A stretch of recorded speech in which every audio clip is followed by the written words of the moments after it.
O Rio de Janeiro está no centro da região que tem o maior dinamismo econômico do país.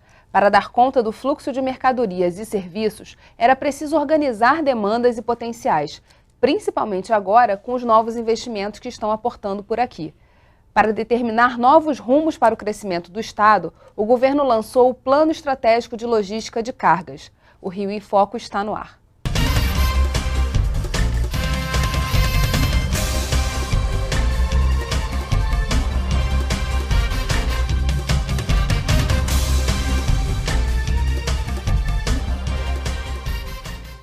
Para conversar sobre o mapeamento do sistema logístico de cargas do Estado, estão aqui o subsecretário de Transportes, Delmo Pinho, e Eduardo Ferreira Rebuzzi, presidente da Federação de Transportes de Carga, a FETranscarga. Vamos fazer, na verdade, para começar esse programa, uma análise do atual sistema logístico do Estado? O Rio de Janeiro é um estado que, por ter sido capital do Império, do Reino Unido e desde a época da colônia, né, mais de 250 anos de liderança no Brasil, ele acabou contando com um sistema logístico bastante interessante, né? Algumas das melhores rodovias do país estão no Rio de Janeiro, alguns dos melhores portos, aeroportos, né? E, todavia, a logística no mundo tem mudado muito. Na verdade, desde a Segunda Guerra Mundial, quando na prática a logística foi tornada quase como uma ciência pelo exército americano, que tinha que botar volumes imensos de cargas num tempo relativamente curto e, evidentemente, com custo controlado, né, nos locais mais longínquos do planeta. Então, aí a logística começou a se transformar realmente numa ciência. Esse nosso plano, que se chama PELC, ele, na verdade, ele é um plano estratégico e ele engloba uma série de estudos e de ações que o Estado do Rio deve fazer, né, deve empreender para melhorar suas rodovias, ferrovias, portos, aeroportos e as questões conexas dos terminais logísticos, das plataformas. Ele é um plano de curto, médio e longo prazo. O PELC, na verdade, a gente chama ele de PELC 2040, ou seja, ele é um plano que está tentando enxergar essa infraestrutura que o Rio de Janeiro vai precisar para os próximos 30 anos. E fazer, na verdade, toda essa vocação que o Rio de Janeiro tem para a logística funcionar de fato e a gente ter o Rio como um grande polo logístico do país. Exatamente. O nosso objetivo é que o Rio de Janeiro seja realmente uma plataforma logística de classe mundial, moderna, com custos controlados, porque a questão do custo logístico é uma questão muito importante. Acho que adianta, por exemplo, a China produzir as mercadorias nos preços mais baratos, mais acessíveis, se ela não conseguisse colocar esses bens nos mercados de consumo ao tempo e ao custo necessários. Falando sobre custo logístico, hoje esse é um grande gargalo para o transporte de cargas, né? Um grande gargalo para o país. O transporte de carga é a ferramenta de fazer girar a riqueza. O que a gente vê, eu vendo o Delmo falar, e ele é um grande entusiasta de tudo isso que se faz aqui no estado do Rio de Janeiro, você percebe que o estado do Rio de Janeiro tem um histórico importante, né, na movimentação de cargas no Brasil, das riquezas, mas que deixou de ter essa importância relativa ao longo do tempo. Você hoje tem grandes rodovias, e aqui nós estamos bem no meio do centro de ligação norte e sul, grandes rodovias concedidas, todas elas hoje com problemas gravíssimos de mobilidade e circulação dos veículos. Eu falo isso das rodovias, mas se você falar nos portos, nós temos um porto aqui que é o segundo, terceiro maior do Brasil, o maior em valor agregado, também não consegue operar a pleno devido à dificuldade de acesso. E por que isso? Falta de investimento? Eu acho que houve falta, primeiro, de planejamento. Deixou de se olhar o nosso Estado, aliás, como o Brasil no todo, olhar o futuro. Você vive o presente, né? E vive o presente de forma com bastante dificuldade. Tá? Então, o Brasil precisa de planejamento e depois executar esse planejamento. Nós fizemos uma experiência prática aqui no Rio de Janeiro que foi muito interessante, que foi um programa chamado Porto do Rio Século XXI. Esse programa, ele deu grande importância exatamente ao que o Rebuzzi está comentando, que é a questão da acessibilidade, né? Nesses focos principais foram arduamente estudados a questão dos acessos marítimo, rodoviário e ferroviário, né? O rodoviário, porque as cargas nos principais portos do Brasil, cargas de valor mais nobre, invariavelmente chegam de caminhão, né? A questão do acesso marítimo, porque é óbvio, né? Se você não consegue chegar com os navios com o porte que a economia requer hoje, você trabalha com navios menores, você tem custos maiores. E a questão do acesso ferroviário, porque com o adensamento da cadeia rodoviária como um todo, o Brasil hoje como o quarto maior produtor de automóveis do mundo, de veículos do mundo, automotores, né? O que vai acontecer? As nossas estradas, as nossas ruas vão ter cada vez mais veículos. Estamos vendo a questão da mobilidade, não é? E aí nós temos que destravar uma parte desse carregamento também com os trens. E os trens têm que conseguir operar bem. Então, esse nosso programa, ele foi, segundo as informações que nós temos, o único programa de um porto no país que foi o ano passado contemplado integralmente no programa de investimentos em logística portuária lançado pelo governo federal no segundo semestre do ano passado. Foi o único que foi 100% contemplado. Mas muito porque é um plano, quer dizer, tem começo, meio e fim, e a grande dificuldade no país, a gente não pode falar exclusivamente nesse ponto do Rio de Janeiro, a dificuldade de execução do que o governo federal, por exemplo, vai fazer de investimento é baixíssima. E em todos os setores, quando a gente fala de modais de transporte, é a mesma coisa. Quer dizer, fala-se que vai se investir bilhões e chega no final do ano, você tem metade, às vezes 30% disso investido de fato, quer dizer, executado. Isso é um problema, porque a gente está falando de mudanças que são mudanças que têm que ser feitas também num curto espaço de tempo. Não dá para a gente projetar só para 2040. Vamos lembrar do seguinte, o Brasil, em termos de infraestrutura, é uma máquina que vinha numa velocidade muito baixa. 25 anos seguidos, pelo menos, talvez 30 anos. Você reaprender a fazer isso com velocidade requer algum tempo. Justamente, eu acho que o ineditismo desse programa Porto do Rio Século XXI, que é uma coisa que nós queremos reeditar no PELC, no Plano de Estratégia Logística, é justamente o seguinte, não adianta a gente falar que aquele assunto é uma questão que deve ser resolvida pelo governo federal. Então, o assunto é uma questão que deve ser resolvida para o bem da economia e da sociedade do Rio de Janeiro e do Brasil. Então, nós temos que juntar todos para poder fazer esse desenvolvimento. Como é que nós inovamos nisso? Em conjunto com a iniciativa privada, os usuários e os operadores portuários, os operadores rodoviários, a parte das ferrovias, todos nós nos juntamos. Como é que foi feita a questão da dragagem, por exemplo, do Porto do Rio? Nós fizemos sob a coordenação do órgão técnico da Secretaria de Portos, que é o Instituto de Pesquisa Hidroviária, o INPH, foi feito o estudo todo da dragagem. Foram feitas as batimetrias, foram feitas as sondagens, os estudos geotécnicos e os demais estudos, sempre sob a supervisão e a chancela do INPH.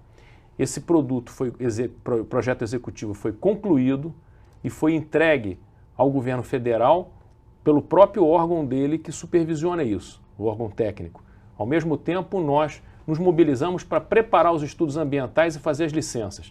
As licenças foram feitas, a licença de instalação foi entregue à CEP e a CEP conseguiu fazer essas dragagens. O que o senhor está falando, na verdade, é que a resposta para esse problema da logística é articulação, é trabalhar em conjunto os três níveis de poder. A gente vai fazer um rápido intervalo e volta já. Rio em Foco aqui, política e economia caminham juntas.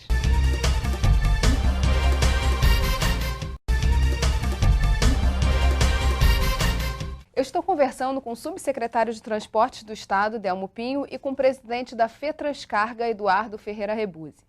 Nossa reportagem conversou com o professor Jovelino Pires, coordenador da Câmara de Logística Integrada da Associação de Comércio Exterior do Brasil. Vamos ver o que ele disse. O Rio de Janeiro, ele é em porto em valor, ele é um porto mais importante pelo valor da carga, mais do que de Santos. A dificuldade da logística para você chegar no porto e sair do porto é bastante complexa. O Rio de Janeiro, ele está passando, o Porto do Rio de Janeiro está passando por alguns problemas bastante sérios, não é uma coisa tão fácil de resolver. Nós temos problemas dentro do mar, nós temos problemas dentro de terra e nós temos problema da burocracia. Mas tem que pensar que o Porto do Rio de Janeiro rende para o Estado 1 bilhão e 400 milhões de reais. Se fosse município, era o terceiro. Primeiro o Rio de Janeiro, segundo Duque de Caxias, terceiro Porto do Rio de Janeiro. Então a gente tem que prestar atenção nisso. A situação não depende só do Estado, depende também do município, depende principalmente do governo federal. O Porto do Rio de Janeiro, ele é um excelente, é do governo federal, está no município e o governo do Estado fazendo esse esforço enorme para conseguir melhorar. aí você cai no problema do transporte rodoviário. Tudo indica que a safra de grãos vai aumentar no ano que vem. E nós temos que aproveitar ela. Só que vai continuar rodando em caminhão. Nós não temos outra saída. Não há como você transformar isso em ferrovia. Nós temos mais de 46 mil quilômetros navegáveis de rios, hein? Não temos nenhum tipo... Quem já ouviu falar em fazer divisões e trabalhos em rios aqui? Tem alguma notícia sobre isso? Quem faz ferrovia que dá resultado são aqueles que verticalizaram a produção. Vale do Rio Doce e outros mais. O que eles chamam de verticalizar? Ele tem a mina, ele fez a ferrovia dele, sai lá da mina, vai até o porto de Itaqui, lá no Maranhão, um porto bom, com 18 metros de profundidade, e chega lá, ele tem o terminal dele, ele encosta o navio dele e leva a carga. Quer dizer, é sensacional isso. O meu estado, meu Rio de Janeiro, né, ele precisa fazer uma série de obras, a começar pelo anel rodoviário, arco rodoviário, não sei o que rodoviário, outros nomes que virão por aí. Já está com mais de 30 anos, já está na hora de ter uma maioridade. A ferrovia, ela via de regra, ela é para transportar cargas de grande peso unitário, normalmente não são cargas de altíssimo valor, né? E por distâncias bastante razoáveis, 400 quilômetros, 600 quilômetros, pelo menos 400 quilômetros. Né? Então, não é muito fácil você conseguir no transporte Rio-São Paulo, num prazo mais ou menos curto, mudar a realidade que nós vivemos hoje no rodoviário. O rodoviário ele teria uma função mais nobre, que seria abastecer outros modos de transporte. Seja no caso do aeroporto, que a carga chega de avião, mas ela tem que ser distribuída ou captada, e ela tem que ser feita essa função nobre pelo caminhão. Não é? E o caminhão não é exatamente o melhor veículo, o mais econômico, para se fazer transporte de longa distância. Não é? No Brasil se faz pela deficiência que existem nos diversos modais, como o Dr. Jovelino falou, a questão hidroviária é uma questão emblemática, não é? A questão ferroviária realmente é uma questão que não vem sendo simples no Brasil, apesar de que nós temos alguns exemplos de infraestruturas muito bem trabalhadas, como ele comentou, a da Vale do Rio Doce, na parte ferroviária e da MRS. Né? É o que há, vamos dizer assim, o máximo na elite mundial. Né? São padrões de excelência internacional. Agora, para a carga geral e para outros tipos de granéis, nós precisaríamos ter uma série de estações de transbordo intermediárias ao longo do caminho para poder segmentar. Isso pelo próprio fato de ter sido abandonado o investimento em ferrovias, a gente tem dificuldade de retomar também esse... Exatamente. Então, isso é um processo que vem começando gradativamente, que vai levar vários anos para ser implementado. Nós vamos chegar num momento na nossa história, daqui 10 ou 15 ou 20 anos, aonde isso vai ser uma coisa mais corrente, como hoje, ou como era já 10 ou 20 anos atrás na Europa. Agora, o que nós temos que fazer, pelo menos no curto prazo, é otimizar, eu acho que é isso, otimizar os processos que nós temos. Então não dá para a gente continuar, por exemplo, convivendo, como o Rebouza estava falando no intervalo, com esses constantes engarrafamentos nas rodovias federais que acessam a região metropolitana. Agora, não é só cobrando o governo federal providências que nós vamos resolver. Será mais fácil se nós pudermos oferecer um leque de soluções, né? Para que os municípios também têm que atuar. Os municípios têm que ser ouvidos e têm que participar. Agora, por exemplo, nós temos que lembrar que a Dutra, a rodovia Presidente Dutra, Rio-São Paulo, ela foi construída para ser a ligação entre o Rio de Janeiro e São Paulo capital, passando pelo Vale do Paraíba. Então, nós temos que equacionar nas diversas cidades, nos dois estados, seja nas proximidades da cidade de São Paulo, seja nas proximidades da cidade do Rio, a questão das acessibilidades desses municípios, dessas localidades, para que elas não dependam tanto da Dutra para fazer para dar mobilidade para o passageiro na ligação com as capitais. O Brasil é um país rodoviarista. Eu até falei a você que não é rodoviarista, acho que o Brasil não é nada. Tá? Porque, ele não escolheu modal nenhum, na verdade. Modal, ele não tem nenhum modal, porque você tem 10, 13%, entre 10 e 13% das rodovias brasileiras são pavimentadas. Então você tem até um volume significativo de rodovias, mas a qualidade delas é muito ruim. Então, não é um país rodoviário. Que uma coisa que chamou a atenção no PELC, né, nesse primeiro documento que foi divulgado, é que no estado do Rio de Janeiro a gente tem a maior densidade de rodovias pavimentadas do país e 62% são consideradas entre ótimo e bom pela pesquisa do CNT, quer dizer, que é uma coisa que chama atenção, porque a gente reclama tanto e fala tanto do que tem que ser melhorado, você imagina o que é o resto do país, né? No Brasil, a última pesquisa agora, a 17ª edição, foi divulgada agora em 2013, quer dizer, houve uma piora, tá? Piorou. A situação das rodovias, quase 97 mil quilômetros foram pesquisados, entre rodovias federais, a maior parte, e estaduais, houve uma piora, quer dizer, a situação, a condição das rodovias está pior do que estava em 2012. Tá? Isso é preocupante. O Delmo lembrou aqui agora a situação da Dutra. A Dutra é uma rodovia que é para ligar Rio e São Paulo, fazendo parte da BR-116.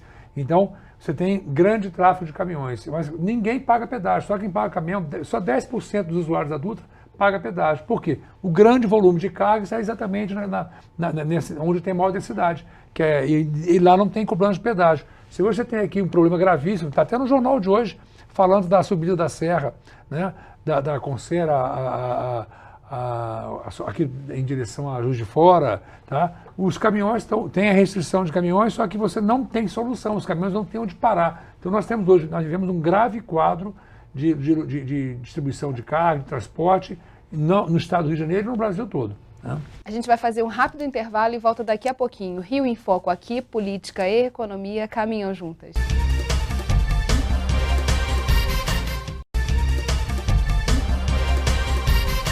O plano que a gente está falando tanto, o PELC, ele é um primeiro mapeamento do sistema logístico, né? Bem, na verdade, o PELC, ele é um produto acabado e ele engloba muito mais outras etapas do que meramente o mapeamento, né?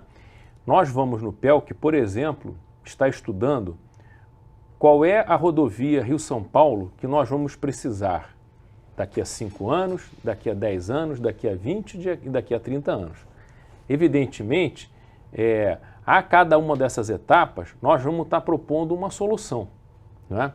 Agora, certamente, nós não podemos dizer que, a par, por exemplo, do pavimento dessas rodovias concessionadas estar em bom estado, a sinalização está em bom estado e tudo mais, que elas são rodovias de muito boa qualidade. Elas não atendem, às vezes, Elas são rodovias bastante razoáveis. Entre o que nós temos no Brasil, podemos dizer que nós estamos entre os melhores. Só que a distância dessas nossas rodovias para as rodovias americanas ou europeias é muito grande, não é? Então, na própria rodovia Rio-São Paulo, vem sendo feito já há alguns anos, dentro de São Paulo, a Carvalho Pinto, a Ayrton Senna Carvalho Pinto, que é um conjunto rodoviário de características geométricas imensamente superiores à própria Dutra. É evidente, foram construídas 30, 40 anos depois da Dutra ter sido duplicada, não é? E nós vamos precisar, então, no PELC, nós vamos ter as ferramentas que vão nos apontar os caminhos e descrever como é que nós vamos ter que avançar. Dali para frente, eu acho que a gente vai ter que caminhar exatamente como fez com o Porto do Rio século XXI, pegar esse grande programa e transformar em projetos individuais e, na medida do possível, ver o que nós conseguimos oferecer, seja para a União, seja para o Estado, seja para a Prefeitura, não é? Os diversos projetos, porque é fundamental a gente ter projetos e ter os licenciamentos ambientais. Essas partes não representam, no esforço financeiro, uma parte relativamente pequena do conjunto, não é? Mas que tomam muito tempo. Então, se a sociedade... parte, né? O plano do Rio de Janeiro é uma oportunidade que nós estamos tendo, que ele é um plano de governo, ele é um plano de Estado, ele não é de governo. Então, o governo do Estado abriu a oportunidade da gente poder pensar com o apoio do Banco Mundial, não é? Só de ter esse apoio do banco, isso já sinaliza de alguma forma o que for sugerido ali, sendo aprovado pelo banco, futuros financiamentos para as obras de infraestrutura, não é? Mas ele vai nos sinalizar o que deveremos fazer nas próximas etapas, porque se eu te perguntasse hoje, ou para qualquer pessoa aqui no Rio de Janeiro, o que nós precisaremos efetivamente para a rodovia Presidente Dutra ou para a rodovia BR-101, Rio Santos, por exemplo, não vamos falar só das concessionadas, né? O que essa estrada precisaria ter para atender a demanda de hoje? O que ela precisaria ter para atender a demanda daqui a 15 anos? o PELC vai poder nos responder a isso. E qual a expectativa da iniciativa privada em relação ao PELC? Em primeira mão, eu acho que é uma grande iniciativa do governo do Estado do Rio de Janeiro, e já falei antes, com um empenho muito grande do Delmo, do próprio secretário Júlio Lopes. Agora, a gente vê, assim, de imediato, cria uma expectativa muito grande. Quando se fala, e a gente bate muito nessa tecla, de que seja esse um plano de Estado e não de governo, a preocupação que nós, iniciativa privada, temos é: será que o próximo governo, seja ele qual for, vai dar seguimento ao que foi determinado nesse plano? Porque esse compromisso é que tem que haver. Nós falamos agora daqui a pouco a deficiência de se planeja, primeiro que planeja-se pouco, depois quando se planeja, deixa de se executar. Então a preocupação nossa, será que isso vai realmente ser levado a termo daqui para 2040? A gente sabe que nós temos gargalos hoje aqui no Rio de Janeiro, que são de décadas, tá? De rodovia adulta, da BR-040, da autopista Fluminense na BR-101 Norte. São rodovias que têm problemas gravíssimos, que nós sabemos o que tem que ser feito ali, mas não sai do papel ou sai numa velocidade muito lenta. E às vezes, dependendo de órgãos federais, de uma Agência Nacional de Transporte Terrestre, que não toma iniciativa, do Ministério do Transporte também não lidera esse movimento. Então, a preocupação, a gente tem uma expectativa muito grande em relação ao PELC, mas depois a cobrança vai ter que continuar permanente para que isso venha realmente ser levado adiante. E como é que o plano, o PELC conversa com o Plano Nacional de Logística? Ele tem já alguns avanços em relação ao Plano Nacional? Sim, a primeira coisa que eu queria esclarecer é o seguinte: como é que o PELC conversa com a sociedade? O PELC é um plano da sociedade do Rio de Janeiro, ele não é um plano que ele é das estruturas governamentais exclusivamente, não é? Então nós temos uma bateria de oficinas, que são reuniões regionais, são cerca de 10 oficinas no interior do estado e na região metropolitana para discutir com as pessoas que vivem os problemas, com as empresas que estão vivendo os problemas, quais são as necessidades que eles nos apontam, quais possíveis soluções, porque muitas vezes eles têm soluções boas, não é? E depois que nós tivermos feito esse apanhado e tivermos avançado bem no estudo, nós vamos voltar nessas oficinas para apresentar.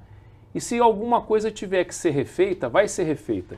Então, a própria participação dessas entidades, como a AEB, como a FETranscarga, como a Firjan, como a Associação Comercial e outros, essa participação que a gente pretende que seja muito intensa é que vai garantir a sustentabilidade do plano ao longo dos anos.